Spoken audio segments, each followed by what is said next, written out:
भद्रं कर्णेभिः शृणुयाम देवाः भद्रं पश्येमाक्षभिर्यजत्राः स्थिरैरङ्गैः सुष्ठुवागुंसस्तनूभिः व्यशेम देवहितं यदायुः स्वस्ति न इन्द्रो वृद्धश्रवाः स्वस्ति नः पूषा विश्ववेदाः स्वस्ति नस्तार्क्ष्यो अरिष्टनेमिः स्वस्ति नो बृहस्पतिर्दधातु ॐ शान्ति शान्ति शान्तिः श्रुतिस्मृतिपुराणानाम्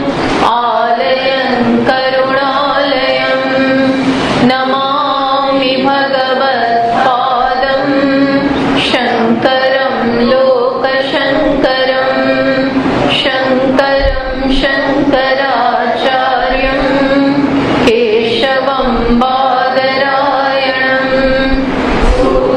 भाष्यकृतौ वन्दे भगवन्तौ पुनः पुनः ईश्वरो गुरुरात्मेति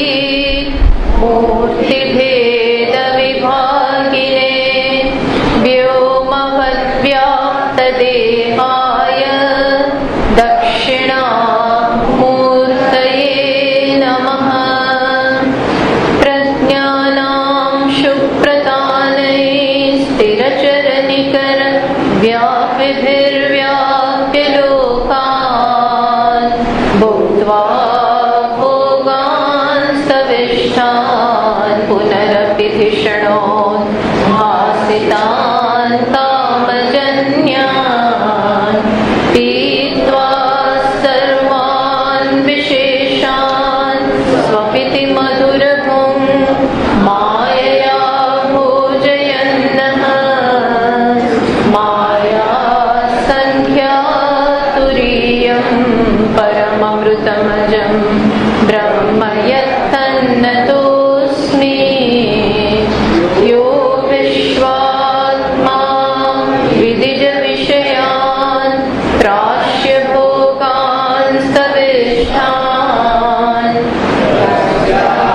चान्यान् स्वमतिविभवान् ज्योतिषा स्वेन सूक्ष्मान् सर्वानेतान् पुनरपि शनैः स्वात्मनि स्थापयित्वा हित्वा सर्वान् विशेषान् विगतगुणगणम् आत्मसौ न स्तुरीयः 36वां श्लोक थी स्वप्ने च वस्तुकः कायः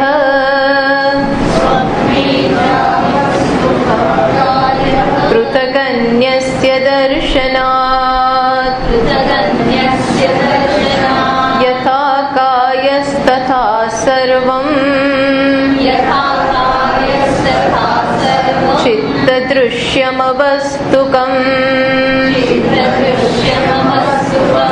ग्रहणाज्जागरितवत्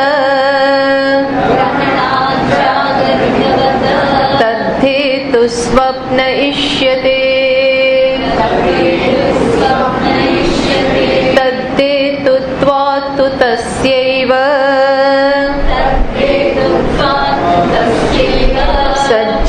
सज्जागरितमिष्यते उत्पादस्या प्रसिद्धत्वात् अजं सर्वमुदाहृतम् न च भूतादभूतस्य संभवोऽस्ति कथञ्चन। હા, તો અત્યારે શું ચાલી રહ્યું છે ચર્ચા આપણને બતાવી રહ્યા છે કે સ્વપ્નની સમાન જાગ્રત પણ મિથ્યા છે. બીજા અધ્યાયમાં વૈતથ્ય પ્રકરણ, એમાં સ્વપ્નનું મિથ્યાત્વ બતાવ્યું. હવે અહીં કઈ વસ્તુ બતાવવામાં આવી રહી છે? મુખ્યત્વે કે સ્વપ્નની સમાન જાગ્રત પણ મિથ્યા છે. અને એ જે હેતુથી, જે બધા કારણોસર સ્વપ્ન મિથ્યા છે, સત્ય નથી, દેખાય છે પણ છે નહીં, ઘણા બધા કારણોથી બતાવ્યું. એ જ બધા કારણોથી જાગ્રત પણ મિથ્યા છે. એ વસ્તુ ભલે સ્વપ્ન વ્યક્તિગત કલ્પના છે, જ્યારે આ સમષ્ટિ કલ્પના છે, પણ કલ્પનાપણામાં સમાનતા છે. એ વસ્તુ ચર્ચા ચાલી રહી છે. તો આપણે છેલ્લે જોયું, એ પ્રશ્ન થયો કે સ્વપ્ન કાર્ય છે અને એનું કારણ છે જાગ્રતની વાસનાઓને કારણે જાગ્રતમાં જે પદાર્થો આપણે જોયા હોય અને એની દ્રઢ અસર મન ઉપર રહી ગઈ હોય, એને કારણે જ સ્વપ્નનું દર્શન થાય. એ પહેલા આપણે સ્વીકારેલું અને કહેલું કે જાગ્રત કારણ છે અને સ્વપ્ન કાર્ય છે. તો પેલા કે છે કે તો જાગ્રત કારણ હોય અને સ્વપ્ન કાર્ય હોય, તો પછી સ્વપ્ન મિથ્યા છે. આપણે કહીએ છીએ સ્વપ્ન મિથ્યા છે, તો પછી જાગ્રત મિથ્યા જોવું જોઈએ, કારણ કે કાર્યમાં જે હોય એ જ વસ્તુ કારણમાં પણ હોય. એટલે સ્વપ્ન મિથ્યા છે, માટે જાગ્રત પણ મિથ્યા. તો પેલો કે છે ના, એવું જરૂરી નથી કે જે કાર્ય મિથ્યા હોય એટલે કારણ પણ મિથ્યા હોય, એવું જરૂરી નથી. એ ચર્ચા ચાલતી હતી. એટલે છેલ્લે કહ્યું ઉત્પાદસ્ય અપ્રસિદ્ધત્વાત અજમ સર્વમ ઉદાહૃતમ. એના પહેલા વાત કરી ગ્રહણ જાગરિતવત તદ હેતુ સ્વપ્ન ઈષ્યતે. એટલે વેદાંતી જવાબ આપે છે કે ઉત્પાદસ્ય અપ્રસિદ્ધત્વાત, કે અમે તો ઉત્પત્તિ સ્વીકારતા જ નથી. અમે તો એમ પણ નથી સ્વીકારતા કે જાગ્રતની ઉત્પત્તિ થઈ છે. જાગ્રત જ્યારે જન્મ્યું નથી, તો જે પોતે જન્મ્યું નથી એ બીજા કશાને કેવી રીતે જન્મ આપી શકે? એટલે ઉત્પાદસ્ય અપ્રસિદ્ધત્વાત અજમ સર્વમ ઉદાહૃતમ. અમે તો શું કહીએ છીએ કે બધી જ વસ્તુ કેવી છે? અજમ. જાગ્રત પોતે જન્મ્યું નથી, તો જે પોતે ન આવ્યું હોય, જેની પોતાની જ કોઈ વાસ્તવિકતા નથી, એ બીજી કશી વસ્તુને જન્મ કેવી રીતે આપી શકે? એ વાત ચાલુ હતું. એટલે એ આપણે જોયું. પછી હવે કે છે આગળ કાર્ય કારણ ભાવે પી સ્વપ્ન જાગરિત. હા, એ તો આપણે જોઈ લીધું ને, 39. સોરી, છેલ્લે શું કહ્યું? નચ ભૂતાદ અભૂતસ્ય સંભવ અસ્તિ કથંચન. નચ ભૂતાદ અભૂતસ્ય સંભવ અસ્તિ કથંચન. એટલે કે છે એ જ પ્રકારે ભૂતાદ એટલે જે પારમાર્થિક સત્ય છે, જે સત્ય છે એમાંથી અસત ક્યારેય જન્મે નહીં. જે હોય એમાંથી ન હોવાપણું ન આવે, અને જે ન હોવાપણું છે એમાંથી પણ હોવાપણું આવે નહીં. માટે પણ આ સ્વપ્ન કેવું છે? અજમ સર્વમ ઉદાહૃતમ. સત્ય આ છે કે અજમ, જેનો જન્મ જ નથી. અજમ આવું છે, કારણ કે પહેલા એ શું કહ્યું કે સ્વપ્ન મિથ્યા છે, એ સમજી શકાય કે બહુ અસ્થિર છે, બહુ જ અસ્થિર છે, ત્યાં કોઈ સ્પષ્ટતા છે જ નહીં. પણ જાગ્રતમાં અસ્થિરતા જેવું તો કંઈ છે નહીં. બધા પદાર્થો એકદમ ઠોસ છે, માટે એ મિથ્યા હોય એ તમે કઈ રીતે કહી શકો? તો કે છે આપણે બતાવ્યું કે આ સ્વપ્નની અસ્થિરતા અને જાગ્રતની સ્થિરતા, એવું તમને જે લાગી રહ્યું છે એ કોને લાગે? અવિવેકીઓને જ લાગે. વિવેકી હોય એને એવું નથી લાગતું. સ્વપ્નમાં પણ તમે બારીકાઈથી જુઓ તો સ્વપ્નમાં પણ અમુક વસ્તુ અસ્થિર છે અને ત્યારે એ સમયે પણ અમુક વસ્તુ સ્થિર હોય છે. ત્યાં પણ સ્થિર અને અસ્થિરના વિભાગ હોય છે. છતાં પણ એ અસ્થિર એ મિથ્યા નીકળ્યું અને જે સ્થિર લાગતું હતું એ પણ મિથ્યા નીકળ્યું. એ જ પ્રકારે જાગ્રતમાં ભલે અમુક વસ્તુ સ્થિર દેખાતી હોય, ઠોસ દેખાતી હોય, આજે છે એવી જ કાલે, એવી જ પરમ દિવસ એવું લાગતું હોય, અને અમુક વસ્તુ અહીં પણ કલ્પના હોય એવું લાગે છે, છતાં પણ કશું આમાં વાસ્તવિક નથી. એટલા માટે પણ સ્વપ્ન જેવું જાગ્રત પણ છે એ કહ્યું. પછી આગળ કહ્યું કે ન ભૂતાદ વિદ્યમાનાત અભૂતસ્ય અસતઃ સંભવઃ અસ્તિ લોકે. માટે જાગ્રત જ્યારે ભૂત નથી અર્થાત જે પોતે સત્ય નથી, તો એમાંથી જે પોતે સત્ય ન હોય એમાંથી બીજી વસ્તુ કેવી રીતે જન્મી શકે? ભૂતાદ અભૂતસ્ય ન સંભવઃ, જે હોવાપણું છે એમાંથી જે આવું મિથ્યા પદાર્થો કેવી રીતે જન્મી શકે એ પણ કહ્યું. નહીં અસતઃ સશ વિષાણા દેહે સંભવઃ દ્રષ્ટઃ કથંચિત અપી, જે ન હોય એમાંથી પણ અસતઃ વિષાણા જાગ્રત અવસ્થા એ પોતે જ અસત છે. અસત એટલે વાસ્તવિક નથી, તો એમાંથી કશુંક વાસ્તવિક જન્મે એ પણ શક્ય નથી. જો સતમાંથી પણ અસત ન જન્મે અને અસતમાંથી પણ સત જન્મી શકે નહીં. એ હવે ચર્ચા આવે છે, પણ આ અર્થ થયો. ઓકે, તો હજી પહેલા એ સ્વીકાર્યું નથી. એ શું કે છે? નાનું એ આપણને આપણા શબ્દો પકડાવે છે. એ કહે છે કે પણ તમે જ એ છો જેણે પહેલા એક સમયે એવું સ્વીકારેલું. શું સ્વીકારેલું? કે જાગ્રત કારણ છે અને સ્વપ્ન કાર્ય છે. તમે પોતે જ સ્વીકારો. એટલે પૂર્વ પક્ષ સિદ્ધાંતને, વેદાંતને પકડે છે. કે છે તમે જ કહેલું કે જાગ્રતમાં જે જોયું હોય ને એ સ્વપ્નમાં દેખાય. જાગ્રતમાં આપણે જે વસ્તુની ઇમ્પ્રેશન રહી ગઈ હોય એ જ વસ્તુ સ્વપ્નમાં દેખાતી હોય છે. તો એ શું થયું કે સ્વપ્ન કાર્ય છે અને જાગ્રત શું છે? કારણ. તમે પોતે કહ્યું હતું નનું ઉક્તમ ત્વયા એવ, તમે જ આ કહેલું. સ્વપ્ન જાગરિત કાર્યમ, તમે જ કહેલું કે સ્વપ્ન જાગ્રતનું કાર્ય છે.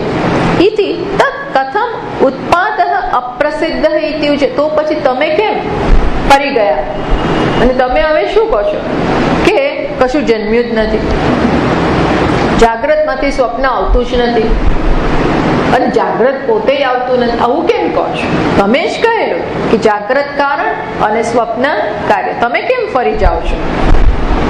તો યદ ઉક્તમ ઉત્પાદસ્ય અપ્રસિદ્ધત્વમ તદ અયુક્તમ. એટલે તમારી આ જે વાત છે કે તમારો આ જે સિદ્ધાંત છે કે કઈ જન્મતું જ નથી એ જ અમે સ્વીકારતા નથી, એ પૂર્વ પક્ષે એવું કહે છે. એટલે હવે ભાષ્યકાર એને જવાબ આપે છે આ શ્લોકમાં. એટલે 39મા શ્લોકમાં આપણે પ્રવેશીએ. એટલે કે છે અસજ્જ. બધાની પાસે ચોપડી નથી, બધા ભાઈઓ કોઈની પાસે પુસ્તક જ નથી. એવું કેમ? કોઈ કરતા કોઈ પાસે પુસ્તક જ નથી. એટલે અમુક નવાઓ પાસે ના હોય એવું સમજી શકું છું, પણ જૂનાઓ પાસે પુસ્તક કેમ ને? ઘરે તો છે ને. આઈ એમ શ્યોર પુસ્તક તો લઈને આવો. આપણે શ્લોક અહીં લખીએ છીએ પણ લઈને આવો. હવે આ તો ટેક્સ્ટ પૂરી થવા આવે, બુક તો હોવી જ જોઈએ. આટલી ગંભીર આપણે ટેક્સ્ટ ભણી રહ્યા છીએ, ખરીદે જ નથી, છે જ નહીં ઘરે ભાઈઓ પાસે. નવાઓને એવું નથી કહેતી, કારણ કે તો હજી નવા છે. ચોપડી લઈને તો આવો, બધા ચોપડી તો હોવી જ જોઈએ. હું દર વખતે જોઉં છું પણ બોલતી નથી. ચોપડી તો બધા પાસે હોવી જ જોઈએ. આ 60-70 રૂપિયા માંડ છે અને હું જાણું છું એવી કોઈને પડીએ નથી. પૈસાનો પ્રશ્ન નથી. 25, 60 થઈ નહીં, 25 રૂપિયા છે બધા પાસે. ક્યાં મળે છે? પૂરી થવા આવી ત્યારે બધા પૂછો છો કેટલી હે હા, કશો વાંધો નહીં, પણ નેક્સ્ટ ટાઈમ લઈને આવો. હજી ઘણા શ્લોક છે, હોવી જ જોઈએ. પછી પણ આવી ગ્રંથો તો ઘરમાં પડ્યા વસાવ્યા હોય તો કોઈ વાંધો જ નથી. ને 99 શ્લોક છે, છેલ્લો શ્લોક 99માં છે. ત્યાં સુધી આમ બેસશો તો જરા મજા નહીં આવે. અને હું એવું ઈચ્છું કે પતિ પત્ની પાસે પણ હોવી જોઈએ. એકલા પતિ પાસે હોય ને એકલી પત્ની પાસે, એવું નહીં. નો શેરિંગ. બંને પાસે પુસ્તક હોવા જ જોઈએ. असज्जागरिते दृष्ट्वा असज्जागरिते दृष्ट्वा स्वप्ने पश्यति तन्मयः असत्स्वप्नेऽपि दृष्ट्वा च प्रतिबुद्धो न पश्यति. શું કહે છે? असज्जागरिते दृष्ट्वा स्वप्ने पश्यति तन्मयः. એટલે હવે છે ને સિદ્ધાંતી એટલે કે ગૌડપાદાચાર્યજી શું કહે છે કે હવે આનો સાર આ પ્રકારનો છે કે સ્વપ્ન પણ જાગ્રતનું કાર્ય નથી. સ્વપ્ન અને જાગ્રત વચ્ચે પણ કોઈ પ્રકારનો કાર્ય કારણ ભાવ અમે સ્વીકારતા નથી. કોઈ પણ વસ્તુ કાર્ય છે, કારણ છે અને એનું કાર્ય છે એવું સ્વીકાર્યું તો એ સત્ય થઈ ગયું. એટલે સિદ્ધાંતી કહે છે કે અમે તો એવું સ્વીકારતા જ નથી કે જાગ્રત કારણ અને એનું કાર્ય સ્વપ્ન, આ બંને વચ્ચે આ પ્રકારનો કાર્ય અને કારણનો સંબંધ છે એવું અમે સ્વીકારતા નથી. આ છે અસજ્જાગરિતે દૃષ્ટવા. તો પછી કેમ એવું છે કે જાગ્રતમાં જે જોઈએ એનું અમુક વસ્તુ સ્વપ્નમાં જોઈએ છે. આજે ધારો કે બહુ વરસાદ પડ્યો અને આપણે ક્યાંક ફસાઈ ગયા હોઈએ અને બેબાકડા બની ગયા અને મદદને હવે એ આખો ઇન્સિડન્ટ, એ આખો પ્રસંગે ઘટનાએ આપણા મનમાં એક અસર છોડી હોય તો શક્ય છે કે રાત્રે પણ એવું સ્વપ્ન આવે કે આપણે પાછા ત્યાંય વરસાદ પડ્યો અને આપણે લપસી ગયા અને આપણી ગાડી બંધ થઈ ગઈ ને ફસાઈ ગયા અને આવું બધું ચાલે. તો કે છે તો શું થયું? જાગ્રતમાં જે થયું એ ત્યાં જોયું ને, એટલે કારણ અને કાર્ય તો થયું ને. એટલે ગૌડપાદાચાર્ય જે કહે છે ના, શું કહે છે? અસત જાગૃત, જાગ્રતમાં જે જોયું એ અહીંના જે બધા પદાર્થો અસત, અહીંના પોતાના પદાર્થો કેવા છે? અસત. અસત એટલે મિથ્યા. અહીંના પોતાના જ પદાર્થો, જાગ્રત પોતે જે મિથ્યા છે એ સ્વપ્ને પશ્યતિ, એ જ સ્વપ્નમાં દેખાય છે. પણ એ શેને કારણે દેખાય છે? તન્મય, તન્મયતાને કારણે. નહીં કે આ પદાર્થો સાચા છે માટે સ્વપ્નમાં દેખાય છે એવું નહીં, પણ શેના કારણે આપણે પછી એની ડિટેલમાં ચર્ચા કરીએ. અત્યારે માત્ર શ્લોકનું ટ્રાન્સલેશન કરીએ છીએ. તન્મય, સ્વપ્ને પશ્યતિ તન્મય, તન્મય થઈ ગયા છે. જાગ્રતના પદાર્થ, અમુક પદાર્થો આપણા મનમાં ચાલ્યા જ કરે, ચાલ્યા જ કરે, ચાલ્યા જ કરે, ચાલ્યા જ કરે. આ મનમાં જે ચાલ્યા કરે છે એ આપણને દેખાય છે. નહીં કે આ સાચું છે અને એ ત્યાં આવે છે. કારણ અને કાર્ય એવું નહીં, પણ મન જેનો વિચાર કરે એ જ જુએ. મન ક્યાંક બંધાઈ ગયું, મન ફસાઈ ગયું, માટે તન્મય થઈ ગયું અમુક વસ્તુમાં, એટલે એને એવું દેખાય છે. એ અસર એવી ઘેરી છે. નહીં કે આ સાચું છે અને એ ત્યાં પાછું આપણને દેખાય છે. Not like that. પણ કેવું? તન્મયતા થઈ ગઈ. એ સમજીએ. પછી શું કહે? અસત સ્વપ્નેપી દૃષ્ટવા ચ પ્રતિબુદ્ધો ન પશ્યતિ. અને જે સ્વપ્નમાં જોયું, જો કાર્ય કારણ ભાવ હોય ને તો શું થાય ખબર છે?